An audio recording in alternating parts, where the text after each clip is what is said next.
Hello dear students, कैसे हो आप सब। बहुत ही आशा है, उम्मीद भी है बहुत स्वस्थ मस्त खुश होंगे आप। तो वीडियोस आज हम स्टार्ट कर रहे हैं फार्मास्यूटिकल केमिस्ट्री की, जिसमें हमने अब तक फर्स्ट चैप्टर अपना कंप्लीट कर लिया था। सेकंड चैप्टर हमने स्टार्ट कर दिया था, जिसमें हमने volumetric analysis, fundamental of volumetric analysis, acid base titration, non aqueous titration and precipitation titration, यहाँ तक बहुत ही आसान भाषा में हमने इसे कवर किया था। तो आज की वीडियो में हम इसे कवर कर रहे हैं अपना कॉम्प्लेक्सोमेट्रिक टाइट्रेशन और रिडॉक्स टाइट्रेशन को, जो कि आपके एग्जाम पॉइंट ऑफ व्यू से बहुत ही इंपॉर्टेंट हैं। तो बहुत ही आसान भाषा में इसे समझेंगे। चलिए स्टार्ट करते हैं। Complexometric titration. कॉम्प्लेक्सोमेट्रिक टाइट्रेशन को हम हिंदी में बोलते हैं जटिल अनुमापन। कॉम्प्लेक्सोमेट्रिक टाइट्रेशन क्या है?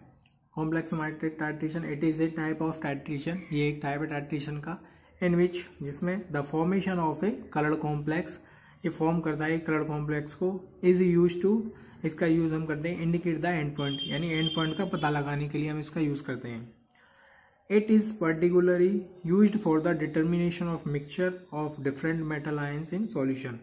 हम इसका एक विशेष यूज करते हैं किसमें? डिटरमाइन करने में mixture of different metal ions, यानी बहुत सारे मेटल आयंस के डिफरेंशिएशन में इन सॉल्यूशन में जो भी मेटल आयंस प्रेजेंट होते हैं मिक्सचर में, उसमें से हम इसका यूज करते हैं। पार्शियली यूज यानी एक विशेष उपयोग, हिंदी में हम इसे पढ़ते हैं। यह एक प्रकार का अनुमापन है जिसमें रंगीन संकुलन के निर्माण का उपयोग अंतिम बिंदु को दिखाने के लिए किया जाता है।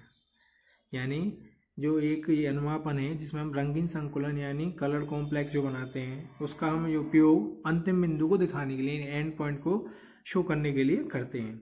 जो इसका उपयोग है वो विशेष रूप से विलयन में विभिन्न धातु आयनों के मिश्रण के निर्धारण के लिए किया जाता है। यानी इसका पार्टिकुलरली यूज्ड है वो हम किस में करते हैं? विशेष रूप से विलयन में विभिन्न धातु, यानी कई प्रकार की धातु आयन होते हैं, उनके मिश्रण के निर्धारण के लिए हम इसमें करते हैं। जो इसका प्रिंसिपल है यानी इसका सिद्धांत है वो क्या है? The principle is based on the reaction of metal ions with EDTA। यानी जो इसका सिद्धांत है वो धातु आयनों पे बेस्ड होता है, और जैसे कैल्शियम हुआ, मैग्नीशियम हुआ, जिंक हुआ, किसके साथ में? विद EDTA, यानी ethylene diamine tetra acetic acid. आपसे फुल फॉर्म भी पूछी जा सकती है, व्हाट इज EDTA? EDTA क्या है, या EDTA की फुल फॉर्म बताइए। तो आप इसे भी याद रखिए, ethylene diamine tetra acetic acid. EDTA is a chelating agent, यानी EDTA क्या है? वो एक चिलेटिंग एजेंट है। At the end point the free metal ions in solution are completely bound with EDTA। यानी जब भी हम जो घोल हैं वो सभी धातु आयन EDTA से जुड़ जाते हैं। At the end point, the free metals ion in solution are completely bound with EDTA, और हमें end point पता लग जाता है। A metal ion indicator is used which change color at end point। यानी जो metal ion indicator है हम इसका यूज किसमें करते हैं? जब कलर को चेंज करने में और एंड पॉइंट पता लगाने में। हिंदी में इसमें देखते हैं जो इसका सिद्धांत है वो धातु आयन कैल्शियम, मैग्नीशियम, जिंक आदि और EDTA अभिक्रिया पर आधारित है। EDTA क्या है? एक ऐसा चिलेटिंग एजेंट है वो, जब घोल के सभी धातु आयन EDTA से जुड़ जाते हैं तभी एंड पॉइंट आता है। यानी जब घोल के सभी धातु आयन, जो भी धातु प्रेजेंट है जिसमें सॉल्यूशन में, वो सारे EDTA के साथ में जुड़ जाएंगे तो हमें एंड पॉइंट पता लग जाएगा। इस समय इंडिकेटर का रंग बदल जाता है। जैसे ही वो एंड पॉइंट शो होगा और वो अपना इंडिकेटर जो है वो अपना रंग बदल देंगे। तो इसका जो प्रोसीजर है यानी प्रक्रिया है वो क्या है? सबसे पहले take a fixed volume of sample solution in a conical flask. यानी जो हम एक फिक्स्ड वॉल्यूम लेंगे सैंपल का, किस में लेते हैं हम? कॉनिकल फ्लास्क में।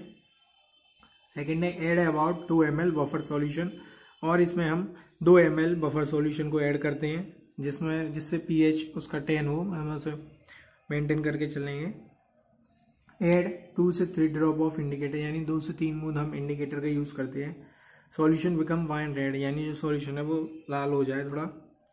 Fill burette with standard EDTA solution, और हम ब्यूरेट को स्टैंडर्ड सॉल्यूशन जिसमें EDTA हो उससे फिल करके रखेंगे। Titrate by slowly adding EDTA solution while swirling the flask, यानी टाइट्रेट से हम धीरे धीरे EDTA को रिलीज करेंगे और जो हमारा सॉल्यूशन है वो फ्लास्क में गिरेगा और उसमें हिलाते रहेंगे फ्लास्क को।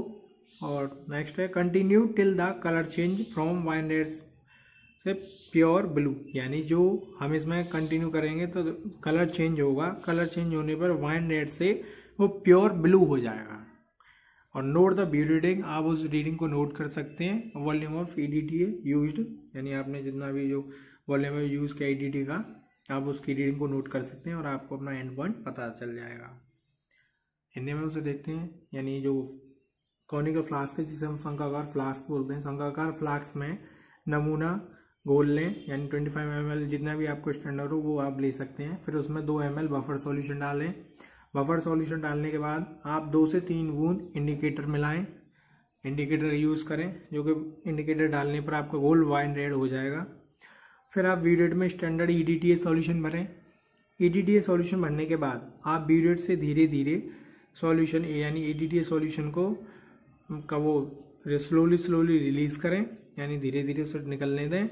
और फ्लास्क में जब वो गिरेगा सॉल्यूशन, आप फ्लास्क को धीरे धीरे हिलाते रहें। फ्लास्क हिलाने के बाद जब आपके घोल का रंग वाइन रेड से ब्लू हो जाए तब आप ये समझ जाएं कि आपका एंड पॉइंट आ गया है, और जो आपकी ब्यूरेट रीडिंग है आप उसे नोट कर लें, जिससे आपकी प्रोसीजर जो प्रक्रिया है वो सारी कंप्लीट हो जाती है।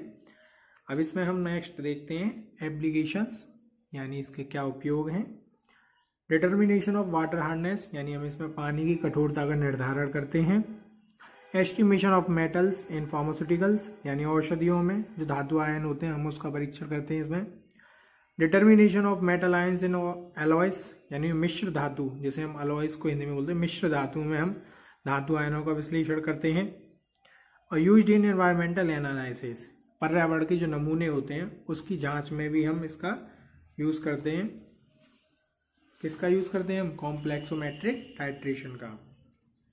और नेक्स्ट हमारी आती है इसमें रेडॉक्स टाइट्रेशन, जिसे हम हिंदी में भी रेडॉक्स अभिक्रिया बोलते हैं। रेडॉक्स टाइट्रेशन क्या है? Redox titration is a type of volumetric analysis, यानी एक टाइप है वॉल्यूमेट्रिक एनालिसिस का, इन विच जिसमें the titration is based on an oxidation, जो टाइट्रेशन है वो ऑक्सीडेशन पर बेस्ड होती है। रिडक्शन, ऑक्सीडेशन एंड रिडक्शन पर बेस्ड होती है। Reaction between the analyte and titrant. जो रेडॉक्स टाइट्रेशन है वो एक ऐसी आयतन संबंधी विश्लेषण है, यानी ऐसी वॉल्यूमेट्रिक एनालिसिस है जिसमें अभिक्रिया ऑक्सीकरण और अपचयन पर आधारित होती है। ठीक है, और इसमें एक पदार्थ का ऑक्सीकरण होता है और दूसरे का अपचयन, यानी जो रेडॉक्स टाइट्रेशन है उसमें एक पदार्थ का ऑक्सीकरण होता है और एक का अपचयन। इसे हम बहुत ही आसान भाषा में और समझेंगे नीचे।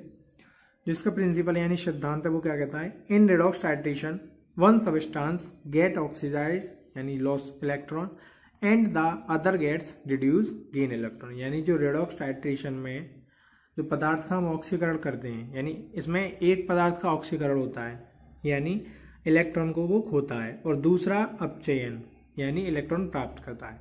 जो सबसे सिंपल फॉर्म जो रेडॉक्स टाइट्रेशन है वो क्या है? रेडॉक्स टाइट्रेशन में हम एक पदार्थ का ऑक्सीकरण करते हैं, यानी जो एक पदार्थ होता है वो इलेक्ट्रॉन को खोता है और दूसरा इलेक्ट्रॉन को प्राप्त करता है। यही प्रोसेस रेडॉक्स टाइट्रेशन कहलाती है। सिंपल वे में आप इसे याद कर सकते हैं।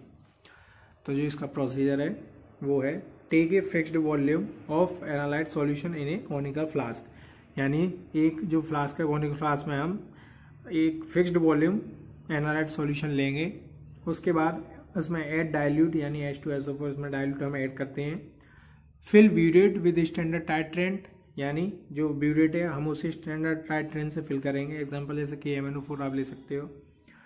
Titrant until the end point faint permanent pink colour, जब टाइट्रेंट हमारा हम उसे यूज करते हैं वो धीरे धीरे से जब टाइट्रेशन जब हल्का हल्का स्थायी एक गुलाबी रंग ना आए जब तक हम उसे टाइट्रेंट करेंगे। और note the burette reading and calculate using, जब ब्यूरेट रीडिंग आ जाए आपकी तो आप उसे नोट करें और उसके साथ गणना कर सकते हैं। उससे हम पता लगा सकते हैं कि इसमें हमारी जो भी सॉल्यूशन में जो भी सब्सटेंस है वो कितना प्रेजेंट है, कैसे है। नेक्स्ट इसमें हमारी एप्लीकेशंस आती हैं, यानी इनका क्या उपयोग है। डिटर्मिनेशन ऑफ आयरन, यानी आयरन का हम इसमें डिटरमाइन करते हैं आयरन को। और डिटर्मिनेशन ऑफ ऑक्सलेट, ऑक्सलेट को भी हम इसमें डिटरमाइन करते हैं, पता लगाते हैं ऑक्सलेट का। और थर्ड हमारा यूज इन फार्मास्यूटिकल एनालिसिस, हम इसका औषधियों में भी यूज़ करते हैं। जो फार्मास्यूटिकल एनालिसिस होती है, दवाओं के जांच पड़ताल भी करते हैं हम इसमें। तो ये थी आज की हमारी वीडियो, बहुत ही आसान भाषा में। तो वीडियोस अच्छी लगी हो तो वीडियोस को लाइक करिए एंड शेयर करिए।